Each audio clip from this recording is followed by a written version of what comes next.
talked about streamlining. So I want to address the issue of streamlining first. For streamlining, I don't think it necessarily needs to be done or it should be done too early, unless I think like the child has a gift. Let's say and you have to be honest with yourself. Does my kid really have a gift? And and then or is my kid just above average? Is my kid exceptional but may not be at the level of a prodigy or a gifted whatever it may be in music and sports, whatever it may be. And so I think it's important not to streamline too early, because they have their self-discovery. There's us understanding our kids' strengths and weaknesses. So I think streamlining shouldn't be done too early unless, where it's an exceptional case. Mm-hmm. And then as far as focus is concerned, I definitely think that it's not too early.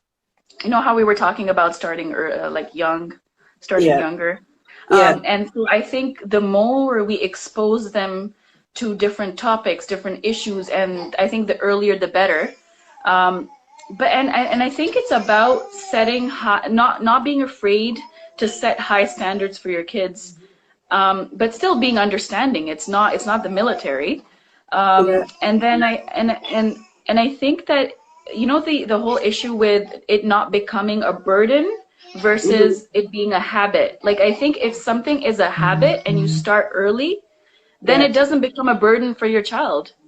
So I think teaching them all of that focus, like teaching them how to focus on certain things and developing good habits, I think that it's never too early for that. But we have to, so it's a balancing act, I think. And mindful parenting, they said this is tricky because some parents think that their kids are pros and that jeopardizes their opportunities. Exactly. Yes, that's what I was saying, that you have to be honest with yourself. Right? It's also the part of the burden falls on us.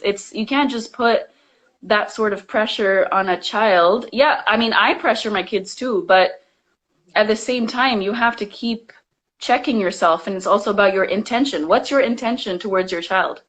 So at the end of the day, is it for them to live a dream that you wish you had, or is it something that they have the potential but they don't want to take it to that level, or they have it but they're overdoing it? So I think it's like Oliver said, it's pretty hard to gauge it out. But like you said, you have to know your child. You have to know your child's strengths and weaknesses, and personally self-check. Self-check. Or over focus on the hooplas of the world where, LeBron was Cavaliers 11 years old and he made it, and makes it look like all that stuff in between was just like that.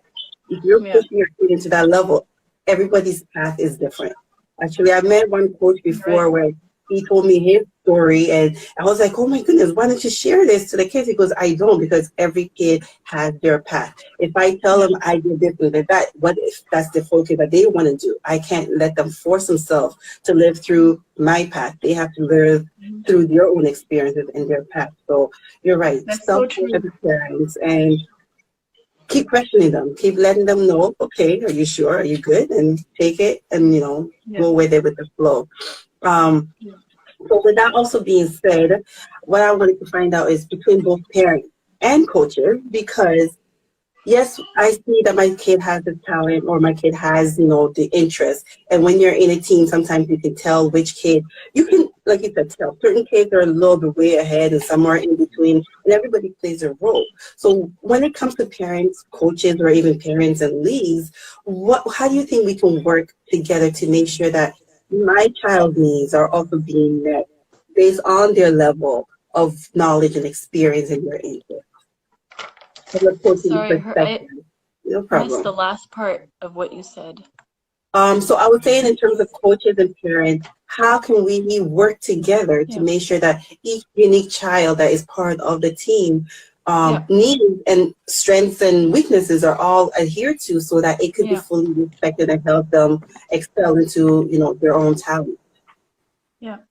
Well, one of the things that my husband and I spoke about when he was coaching, and we kind of did this, but I like the idea of having, let's say like 6 to 8 week check-ins or progress reports, Mm-hmm. involving the parents, the coaches, and the student athlete. In hockey, they do that. It's not 6 to 8 weeks, but it's I think maybe it was every quarter, I'm not sure. But I think it's a good idea to have those, even if it's a 10-15 minute checkup. And it's like you have to be true, you have to be invested in the kids if you're going to be a coach. You have to really care about each child. And I think having these check-ins with parents, it's a service you're providing. So, Mm-hmm. I think that whole idea, the back in the day we used to talk about, oh, there was such like excellent customer service. I know it's not the Yes. traditional customer service sort of relationship, but there's still a service you're providing. That's one side of it. But I Yeah. think it's also way closer than a customer service relationship. It's like you're actually working with someone's child. And I think the check-ins and looking at how they're progressing, I think Yeah. 6 to 8 weeks is good because it's not too burdensome on the coaches, and it's Yeah. also a decent timeline for parents to see that, okay, this coach truly cares about my child. Yeah. And yeah, and it's about a connection. Is Okay, it, you so said Oliver? lots of good comments are coming in. So coaches need to give players equal opportunity and work with them. This is from Steph at Trust in Knee Pads.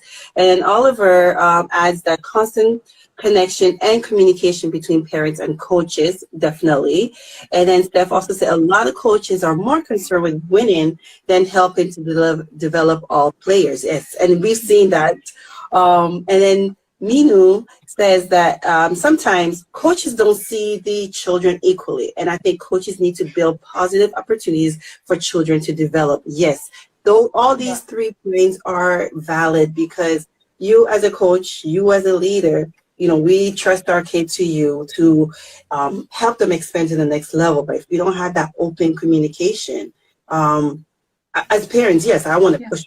Ask the coach, talk to them, say it. But at the same time, like you said, the coach also has to be able to step back and, look at each player and then give the feedback to the parent based on what they're saying. And actually, the way that you said the 6 to 8 weeks is similar to what the school board system is. Report yeah, cards can only be given to students after a teacher has taught a student for a minimum of 6 weeks. So those are pretty good timeline to be able to know what to yeah, say back to the parents and also to the player to let them know, hey, this is how far we've come. This is what I yeah, see. Good points. Start with good positive and work on to yeah. where you can develop on. Yeah. And So it's it shows parents and the child that, look, this coach really cares about me. yeah, And one other thing I would add is, I think that coaches, including myself, we should have some sort of training for child psychology. Like if yeah. we're not professionals trained to deal with children, Good. but we think that it's different from just being a parent. Being a parent is different from being a coach. They're not your kids. And I Yes. think it's important to learn about child psychology and the different sort of personalities that kids can have. Because Yes. kids are not, you don't just put them into one bucket. They're No. not every child, No. they have different strengths, they have different personalities, Yeah. different weaknesses. Yeah. Some are introverts, some are extroverts. Like you have to know this stuff. You have to And I know, and think that's where many of us don't. most of the comments are coming in there. As Steph said, but at the same time, coaches have their favorites and already know which players they want. And as Oliver also said, remember that coaches has the potential to change a child's life. Yes, that is so important because they're Yeah. looking at